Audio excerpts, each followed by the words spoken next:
அனைவருக்கும் ரம்ஜான் திருநாள் வாழ்த்துக்கள். இன்றைக்கி யூடியூப்பில் ரொம்ப ட்ரெண்டிங்காக போகிற வாட்டர் மிலான் ஐஸ்கிரீம் தான் நம்ம பார்க்க போகிறோம். முன்னாலே நான் வாங்கி வச்சுருந்தேன் வாட்டர் மிலானை. அதை நல்லா ரெண்டாக கட் பண்ணி அதில் இருக்க ஃப்ரூட்ஸ் ஃபுல்லாக எடுத்து ஒரு பாத்திரத்தில் ட்ரான்ஸ்ஃபர் பண்ணிவிட்டேன். முன்னாடியே மில்க் மெய்டும் ஃப்ரெஷ் க்ரீமும் வாங்கி வச்சுருந்தேன். அதையும் மிக்ஸி ஜாரில் போட்டு அதை நல்லாவே கிரைண்ட் பண்ணி வடிகட்டி அது அந்த தர்பூசணி அந்த இதுலேயே ஊற்றி அதை நல்லா மூடி போட்டு ஃப்ரீசர் மோடில் வச்சு எடுத்து வச்சுட்டேன்.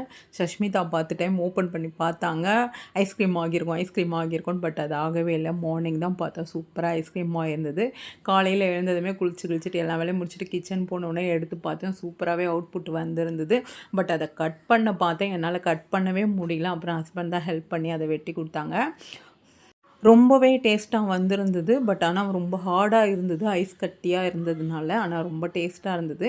இது ஐஸ்கிரீமாக சாப்பிட்றதுக்கு பதில் அதை மெல்ட் பண்ணி நான் ஜூஸாக குடித்தேன். ரொம்ப டேஸ்ட்டாக இருந்தது. சாத்விக் விடவே இல்லை, நல்லா சாப்பிட்டாங்க. அவர் ஃபஸ்ட் டைம் இப்போ தான் ஜில்லுன்னு சாப்பிட்றாரு. இன்னொரு வீடியோவில் உங்களை நான் மீட் பண்ணுறேன். Until then bye from Uma. Bye.